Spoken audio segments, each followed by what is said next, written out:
The air in my grandmother's house always smelled the same, a blend of lemon polish, old paper, and the faint, sweet ghost of cinnamon from 1,000 batches of snickerdoodles. Even now, 2 months after we buried her, the scent clung to the heavy velvet curtains and burrowed deep into the plush, worn-out armchair where she used to sit. The floorboards sang a familiar chorus of groans and sighs under my feet, a sound I knew better than my own heartbeat. This house wasn't just wood and plaster. It was a library of my childhood, and every creak was a story that my mom, Sarah, was adrift in that library, lost among the towering shelves of memory.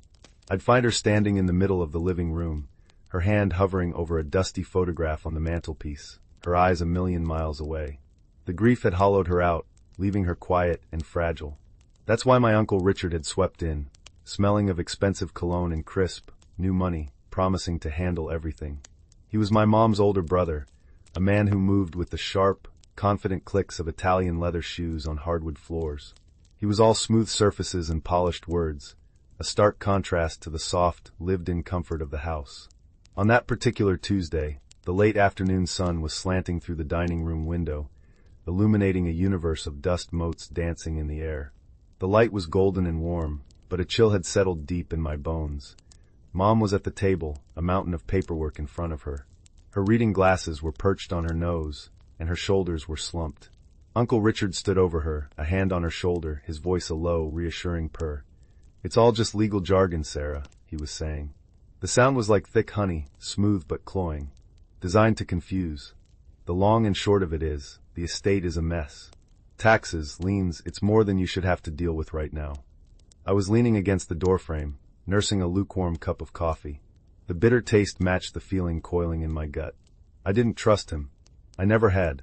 As a kid, he was the uncle who'd show you a magic trick, and you'd find your watch missing an hour later, only to have him return it with a wink, saying, "Gotta keep your eyes open, Alex."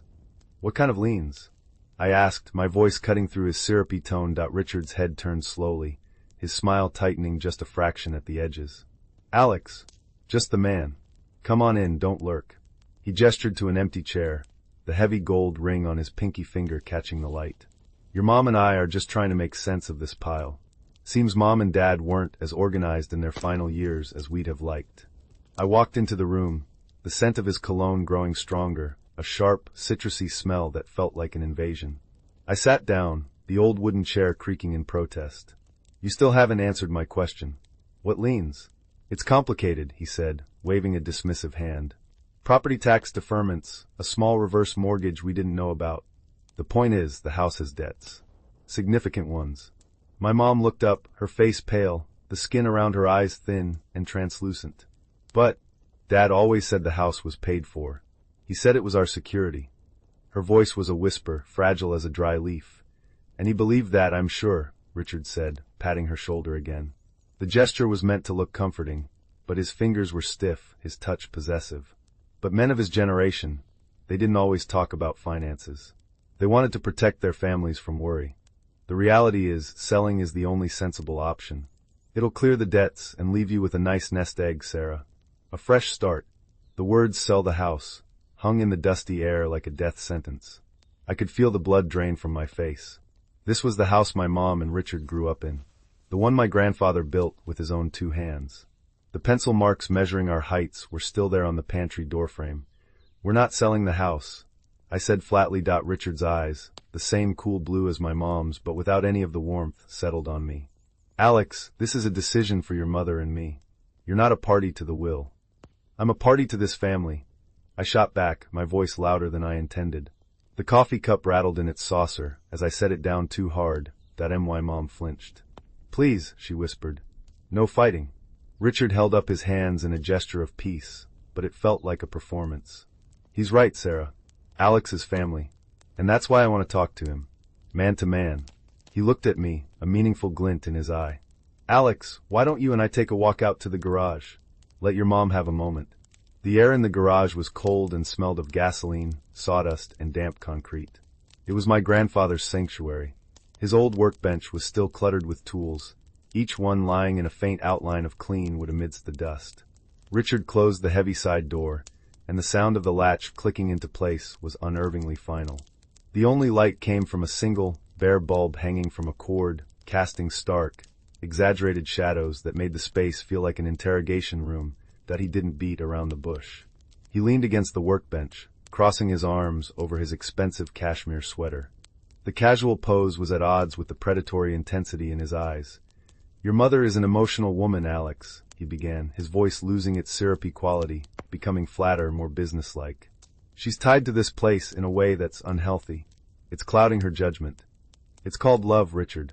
For her home. For her parents." He let out a short, sharp laugh that didn't have any humor in it. It was just a puff of air. "Love doesn't pay taxes. Love doesn't fix a leaky roof or pay off a bank loan. I'm trying to be the practical one here, for her own good." He paused, his gaze boring into me. "But she listens to you. You have her ear. She trusts you." I just stood there, my hands shoved deep in my pockets, the chill of the garage seeping into my jeans. I could feel my own breath, warm and misty in the cold air. "What do you want, Richard?" "I want you to help me convince her," he said smoothly. "To help her see that selling is the right move. The only move." He pushed himself off the workbench and took a step closer. The sharp scent of his cologne was almost suffocating now. "There's an offer on the table. A developer. It's a good offer, an all-cash deal that would close in 30 days. It would solve all our problems." "Our problems?" I asked. "Or your problems?" A flicker of annoyance crossed his face before it was smoothed over again. "The family's problems. Look, I know you're struggling. That dead-end job, the student loans, it's a tough world out there. I get it. I want to help you." He reached into the inner pocket of his tailored jacket. My heart started to pound, a slow, heavy drumbeat against my ribs. He pulled out a long, crisp bank envelope. Not a check. It was thick with cash. He didn't open it. He just held it, tapping it against his palm. The soft, rhythmic thud echoed in the silent garage. "Your mother isn't the only one who could use a fresh start," he said, his voice dropping to a conspiratorial whisper. "I've put together a proposal. A family agreement. This developer, they pay a finder's fee. A bonus for a smooth, quick transaction. I'm prepared to offer you that bonus." He took another step, closing the distance between us. He was a tall man, and he used his height to his advantage, trying to loom over me. $50,000, Alex," he said, the words landing like stones in the quiet. "Tax-free. Cash. All you have to do is sign a document confirming that you heard your mother agree, in principle, to sell me her share years ago for a nominal fee. Just a formality, to grease the wheels with the lawyers. You sign the paper, you talk to your mom, you convince her this is for the best, and this is yours." He held the envelope out, $50,000. The number exploded in my head. It was more money than I'd ever seen in one place. It was freedom. It was the end of ramen noodle dinners and calls from debt collectors. It was a down payment on a life. My mind reeled, picturing it. My hand actually twitched, an involuntary impulse to reach out and take it. I could feel the phantom weight of the cash, the crispness of the bills. My apartment suddenly felt smaller and grayer, my car shabbier that he saw the hesitation in my eyes.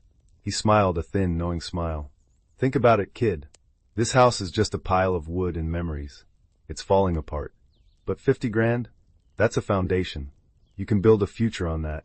Your mother gets her share, she's taken care of, and you get a head start. Everyone wins." My throat was dry. My heart was pounding so hard I could feel it in my ears, a frantic, pulsing rhythm. I looked from the envelope to his face. The overhead bulb cast a harsh glare on his features, carving deep lines around his mouth. He wasn't my uncle in that moment. He was a stranger, a predator who had cornered me, dangling a piece of raw meat that he was asking me to sell my mother's home, her security, her heart, for $50,000. He was asking me to sell my soul. The smell of gasoline suddenly felt clean compared to the stench of his offer. "She would never have agreed to that," I said, my voice hoarse. "To sell you her share. Never." "Memories are funny things," Richard said, his voice still a silken whisper. "They can be reshaped. People can be reminded of things they've forgotten. For $50,000, I think you could have a very good memory." I stared at the envelope, then back at his face. The choice was right there, hanging in the cold, dusty air between us. One path was easy, paved with money. The other was a dark, unknown road, but it was the one where I could still look myself in the mirror, where I could still face my mother. "No," I said. The word was quiet, but it felt as loud as a gunshot in the small space that Richard's smile vanished completely. It didn't crack this time. It just dissolved, leaving behind a face of cold, hard stone. "What did you say?" I said no. The house isn't for sale, and my loyalty sure as hell isn't. He stared at me for a long moment, the envelope still held between us like a weapon. Then he slowly, deliberately, slid it back into his jacket pocket. The warmth in his eyes was gone, replaced by something cold and sharp. "You're making a huge mistake, Alex," he said, his voice now a low growl that vibrated through the concrete floor. "You're a sentimental fool, just like your mother. You're choosing a pile of rotting wood over a future. You will regret this." He turned and wrenched the garage door open. Bright, clean daylight flooded in, making me squint. He strode out without a backward glance, the sound of his expensive shoes crunching on the gravel driveway a final, angry punctuation mark. I was left alone in the sudden silence of the garage, the bare bulb buzzing overhead, the smell of gasoline, and my grandfather's memory filling my lungs. My hands were shaking. I wasn't shaking from fear or from the cold. I was shaking with rage, because I knew, with a certainty that chilled me to my core, that this was far from over. He wasn't just trying to convince us. He was trying to rob us, and I needed to find a way to prove it. The next few days were a blur of forced pleasantries and simmering tension. Richard was a ghost in the house, always present but never really there. He'd be on his phone in the corner of the living room, his voice a low, urgent murmur, or he'd be spread out at the dining room table with files and documents, a fortress of paper built around him.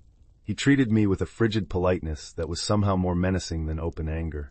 He'd nod at me in the hallway, a curt, dismissive gesture, his eyes sliding right past me as if I were a piece of furniture that my mom, caught in the middle, felt the chill and didn't understand its source. She tried to bridge the gap, her voice perpetually strained with a desperate cheerfulness. "Isn't it wonderful that Richard is handling all this, Alex? I don't know what I'd do without him." I would just nod, the lie a bitter taste in my mouth, because I couldn't bring myself to tell her what he'd offered me in the garage. How could I add that poison to her grief?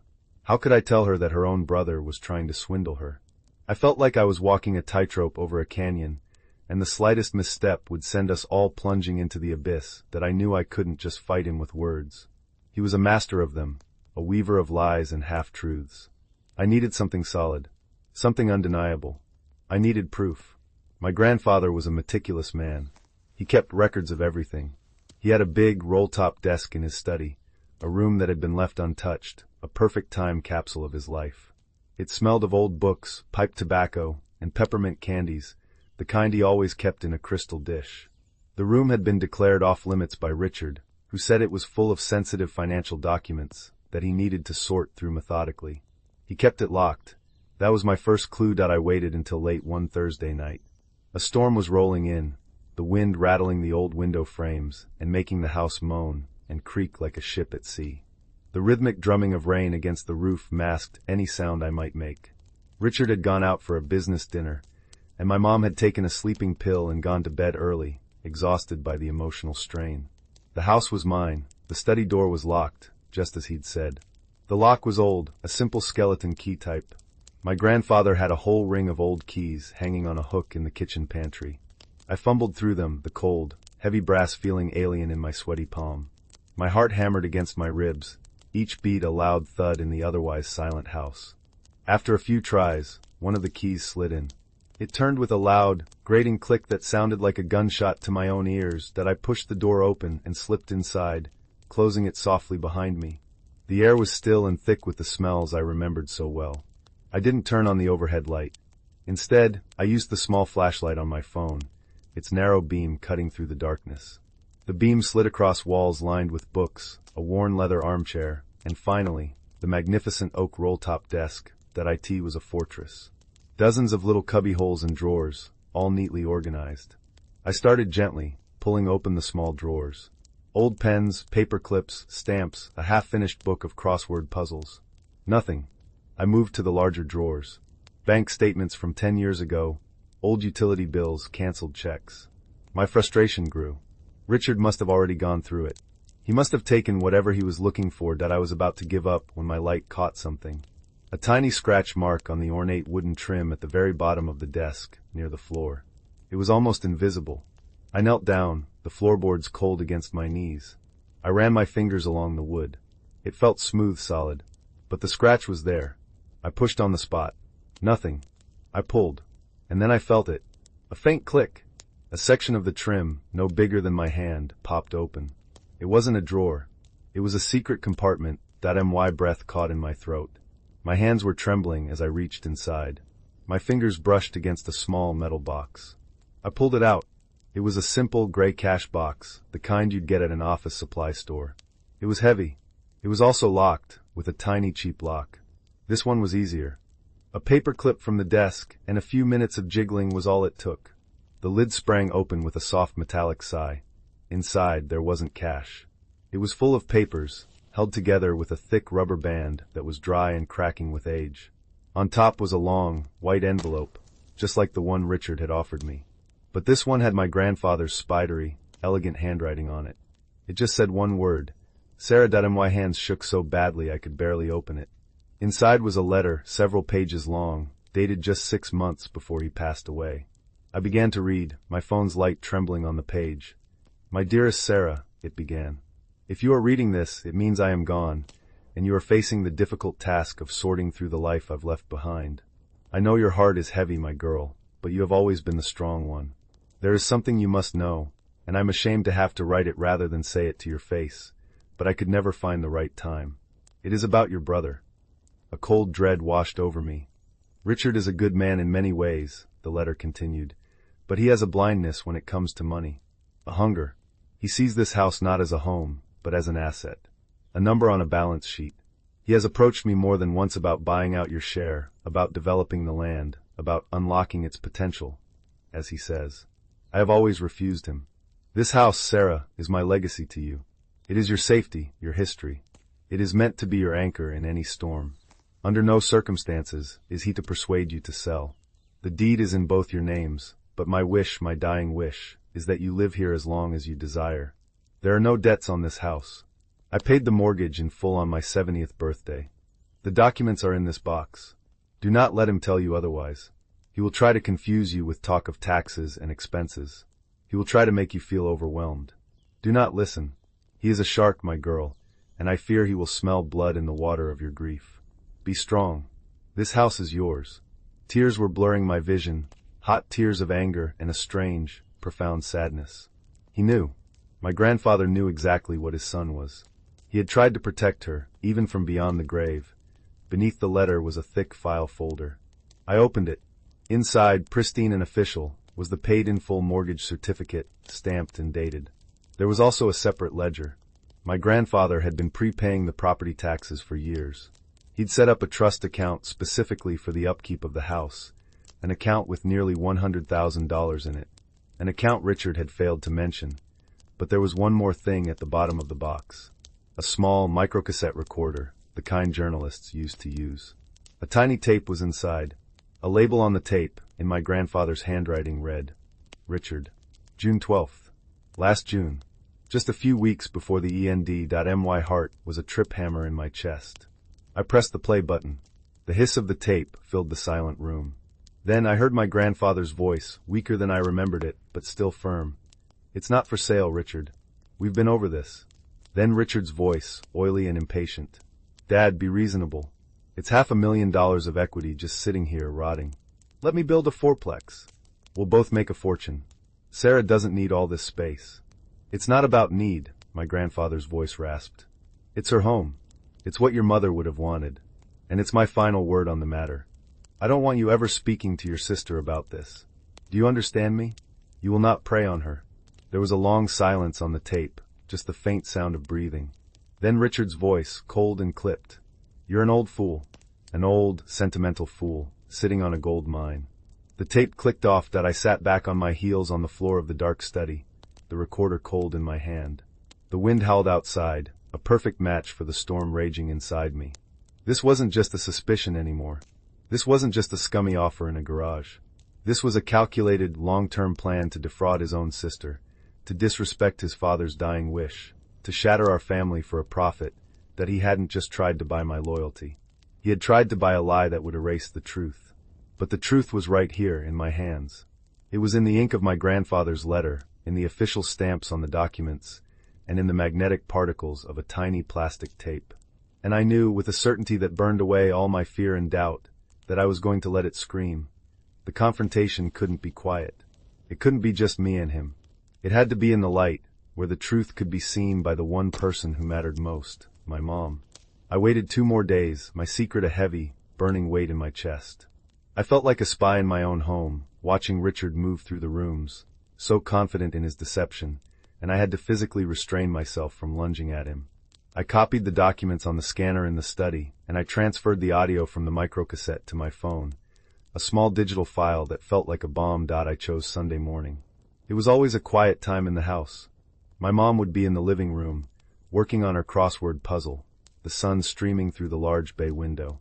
It was a peaceful, almost sacred ritual for her. I wanted Richard to have to shatter that peace himself, to show his true colors in the one place my mom felt safest, that I came downstairs to find the scene exactly as I'd pictured. My mom was curled in her armchair, a mug of steaming tea on the table beside her. The air smelled of newsprint and Earl Grey. Richard was at the dining room table, already back at his fortress of paper, a shark circling his prey. That I walked into the living room and stood in the middle of the worn Persian rug. "Mom," I said, my voice calmer than I felt. "Can we talk for a minute? All 3 of us." She looked up from her paper, a gentle smile on her face. "Of course, sweetie. What is it?" Richard looked over, a flicker of annoyance in his eyes at the interruption. "I'm a bit busy here, Alex. Can it wait?" "No," I said, my voice firm. "It can't wait." The finality in my tone made them both straighten up. My mom put her pen down. Richard slowly turned in his chair to face me. The air in the room grew thick, the comfortable silence replaced by a tense, humming stillness. I took a deep breath. "Uncle Richard," I began, my eyes locked on his. "You've been talking a lot about the house being in debt, about liens and reverse mortgages, and how selling is the only option to give Mom a fresh start." "That's right," he said, his voice smooth and controlled. He was back in performance mode. "It's a difficult situation, but I'm managing it." "That's funny," I said, pulling a sheaf of papers from the folder I was carrying. "Because I found this in Grandpa's desk. It's the paid-in-full mortgage certificate, stamped by the bank nearly 5 years ago." I laid it on the coffee table in front of my mom. Her hand went to her mouth. She picked it up, her fingers tracing the official seal. Richard's face paled, but he recovered quickly. "A sentimental old man," he said with a short laugh. "He probably forgot about the second mortgage he took out for the roof repairs." "You mean the roof repairs he paid for out of the separate trust account he set up for the house's upkeep?" I asked, pulling out the bank statements for the trust. "The one with a balance of $97,452? The one you somehow failed to mention?" I placed those papers next to the first. My mom was staring at the numbers, her brow furrowed in confusion. Richard's composure was starting to crack. A small muscle in his jaw began to twitch. "This is ridiculous," he snapped, his voice losing its polished edge. "You've been snooping through private papers you don't understand. These are complex financial instruments. It seems pretty simple to me," I cut in, my voice rising. "No debt. $100,000 for upkeep. The only complex financial instrument here is you, Richard. You're the one lying to her to try and steal her home." "Alex," my mom cried out, her voice sharp with shock and disbelief. "Don't say that about your uncle." "I'm afraid it's true, Mom," I said, my voice softening as I looked at her. "I pulled out the last piece of paper, my grandfather's letter. He wanted you to have this." I handed her the letter. Richard stood up so fast his chair scraped loudly against the floor. "Don't read that," he commanded. "That's a private letter between a father and a daughter." "It's a warning," I said, my voice hard as steel. "From a father protecting his daughter from his own son." My mom's hands were trembling as she unfolded the brittle pages. She began to read. I watched her face, the slow, dawning horror that replaced her confusion. I saw her eyes fill with tears, not of grief this time, but of a betrayal so deep it seemed to shatter something inside her. The color drained from her face, leaving her ashen. When she finished reading, she didn't look at me. She slowly raised her head and looked at her brother. The fragile, grieving woman was gone. In her place was someone I hadn't seen in a long time. Someone with my grandfather's strength in her eyes. "You lied to me," she whispered, the words barely audible but carrying the weight of a lifetime of trust now broken. "All of it. A lie." "Sarah, you have to understand," Richard stammered, taking a step toward her. He was scrambling now, his mask of control completely gone. He was an old man, he was confused. He didn't understand business. He understood family, she said, her voice growing stronger, clearer. He understood honor. He understood that you don't prey on your own sister when she's mourning. I was trying to help you, he shouted, his voice echoing in the sunlit room. I was trying to get you the best deal. That house is a money pit, a weight around your neck. No, she said, standing up. She was shorter than him, but in that moment, she towered over him. This house is my home, and you were trying to steal it. That's when I played my final card. He wasn't just going to lie to you, Mom, I said, taking out my phone. He was going to pay me to lie to you, too. I pressed play. The small, tinny sound of my grandfather's voice filled the room, followed by Richard's cold, greedy words. Let me build a fourplex. We'll both make a fortune. You're an old fool. An old, sentimental fool, sitting on a gold mine. The recording ended.